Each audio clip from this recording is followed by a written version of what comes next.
guys, welcome to the Bonsai Nook with Adam Ask Why.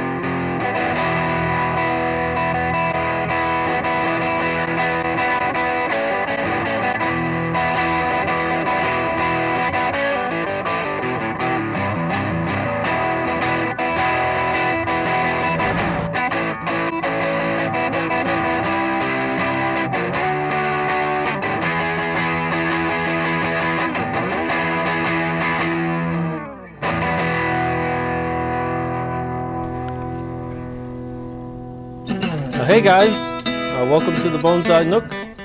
Today's tree is going to be the famous Florida Buttonwood, Conocarpus erectus.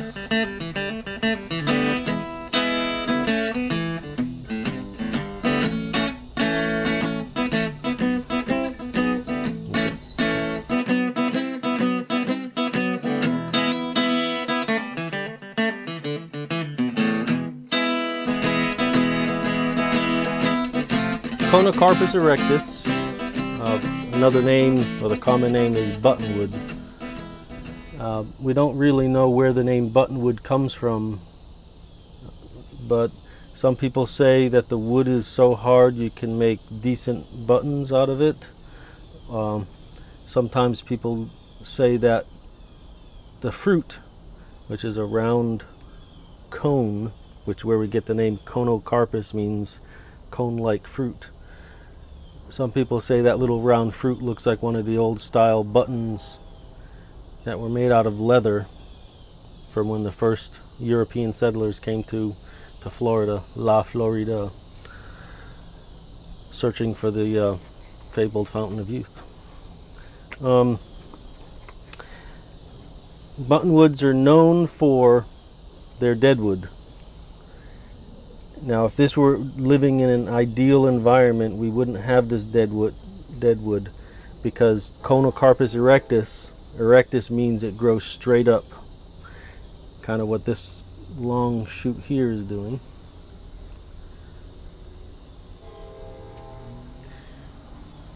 But where we collect these in Florida is down in the Keys. The Keys are pretty brutal on plants and tourists. British people get really sunburned down there. And drunk. And drunk. Well, they get drunk anyway, but you know, they're British. But hurricanes, alligators, crocodiles, the sand, the salt just beat these trees up, and this is how we get this beautiful deadwood. Let's take a look at the roots.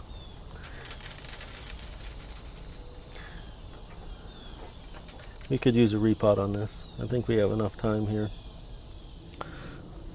First step, I'm going to prune out some of the dead stuff, some of the stuff we don't need. That's dead. Sometimes we'll keep something for deadwood, but that's just too small to really last all that long. This is even iffy here. Don't need anything like that. This tree was picked up by Rich from the remains of a club workshop at the Brevard Bonsai Society. The tree was collected by Mary Madison. The class was taught by Ed Trout, two of the best bonsai artists in Florida. And Rich got a really good deal on it. The club bought 10 or 15 trees all at once, so they got a good price from Mary, and he picked this up for a song and a dance. And that is one of the benefits of joining a bonsai club, is purchasing power. I know for a fact that the Brevard Bonsai Club has club days where they make soil, and everybody comes in and they just participate, and the soil is inexpensive that way.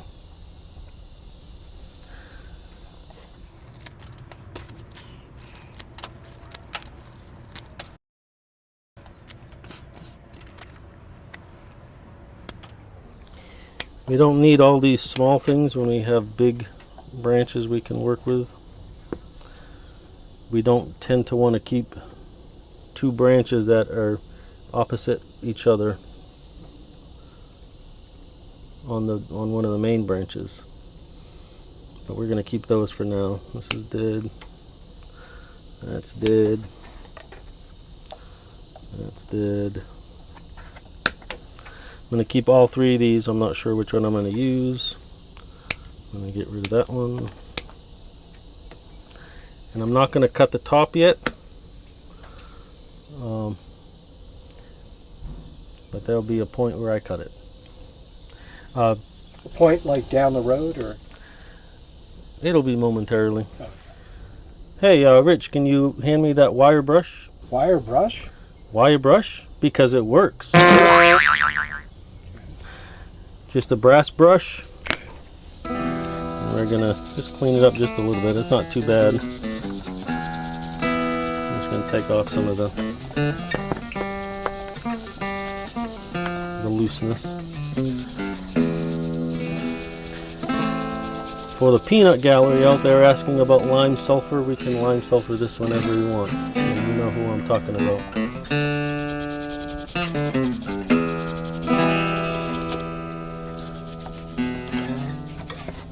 Now this color comes exclusively from salt spray. If we put lime sulfur on it, it will lighten it a little bit, but then it will darken again. So there's no real need to put India ink into lime sulfur. Okay, before I put any wire on the tree, I'm going to massage these branches. Yes, I did say massage. If we try to bend these without doing any kind of manipulation beforehand, chances are they'll just snap off. So by massaging it, I'm damaging the cells, the cell walls, and I'm releasing some of the turgidity, some of the stiffness. And I know a massage usually makes things more stiff, but in this case it's going to make it less stiff.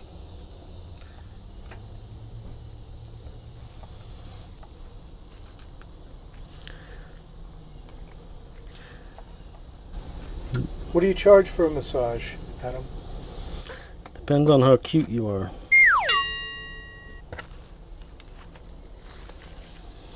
We could tie this in a knot if we would like. Look, here's some flowers. See, it kind of looks like a pine cone. It gets to be about a ½ inch round ball. And they turn an orange-red color.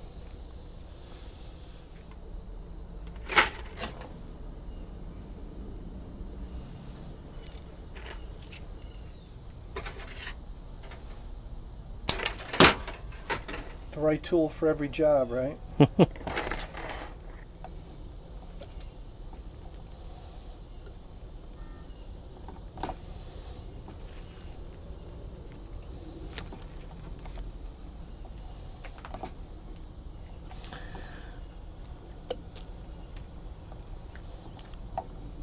I'm surprised you haven't asked me why I didn't defoliate it.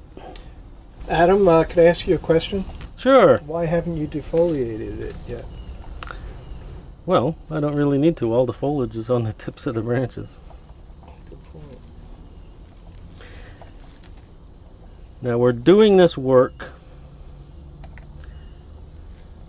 middle of September in Florida. When you are watching this and it's the middle of September in Ohio or Massachusetts or what have you, it's probably not a good idea for you to be doing what I'm doing. Here in Orlando and where this is going to go to in Melbourne, there's going to be at least 2 more months of growing.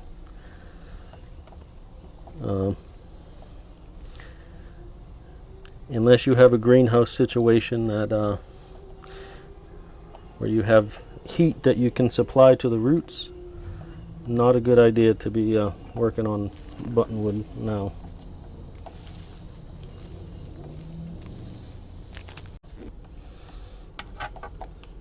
So Adam, question time. You're doubling up that wire when you've got thicker wire right here. Why didn't you just go with thicker wire? I get that question a lot. It's my understanding that the more surface area on a branch that's covered, the less it's going to break. And what I mean is that the same principle when we use black tape or raffia wrapped around a wire, which I could definitely do here. But the wire pushing against the outside of those bends is going to decrease the amount of cracking that occurs on the bark as I bend it. It's a principle I learned from Dan Robinson, one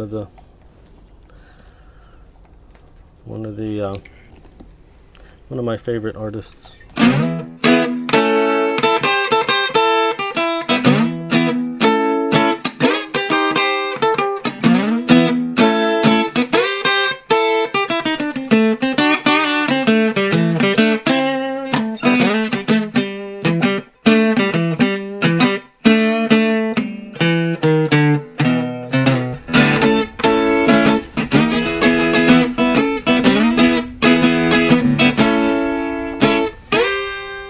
That's it. What's next? Next, I think I'm going to repot it. I'm going to be very careful combing these roots out. I know it looks like a lot, but they could only be coming from very few areas here.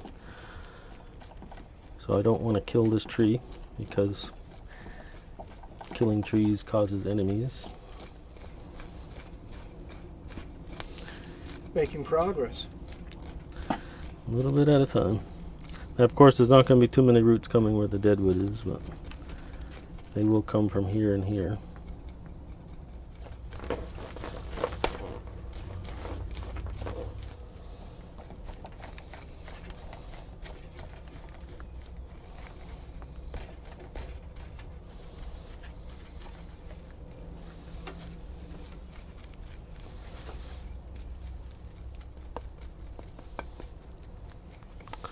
I'm not going to worry myself about taking all of the old soil off so much. It's a buttonwood. It does tend to live in extremely wet environments.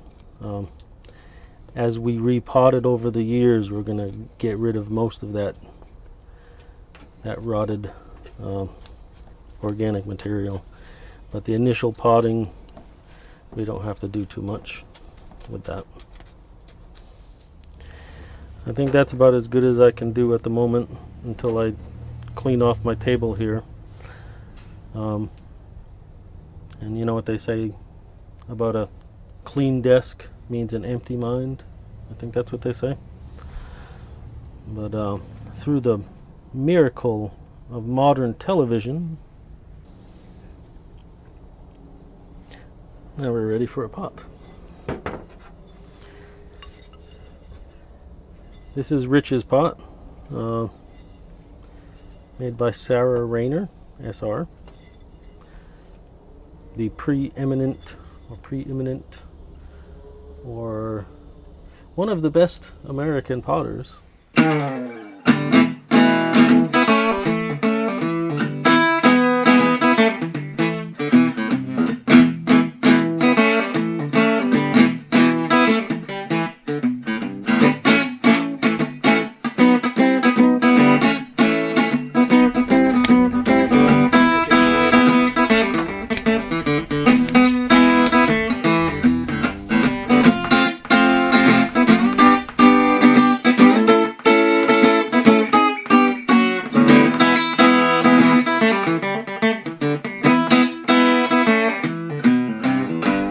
You know, it's funny when bonsai artists use their hands to talk when they're giving a demonstration.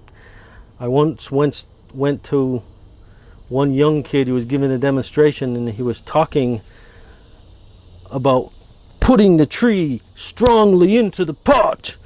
Make sure you tie it down. Yeah.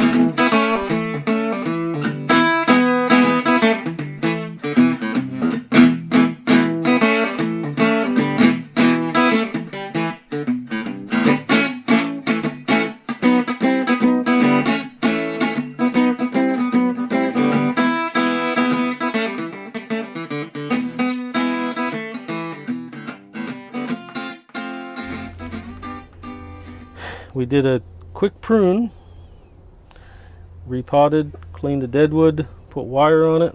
Now it's time to move these branches around and see what we can do. Now you all probably thought that I was going this way, didn't you?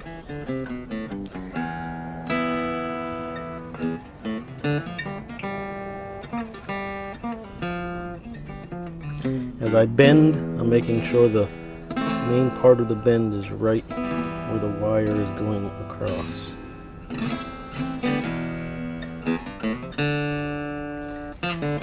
Be very, very quiet.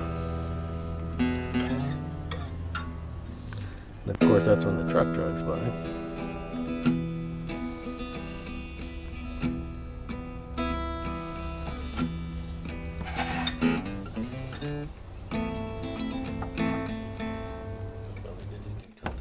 That branch is not having a very good day. It's having an excellent day. If you want to see, it's starting to split right there. I think at this point the gravity is kind of fighting against it, so we can cut this off.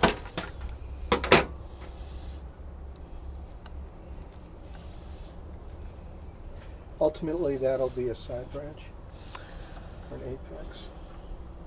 No, we broke it. Damn it. It's okay.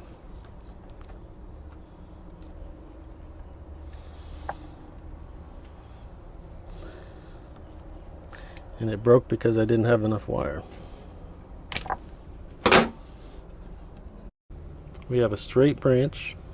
We want to put the bends where we have the secondary branches coming off, so that they occur on the outside of the curve.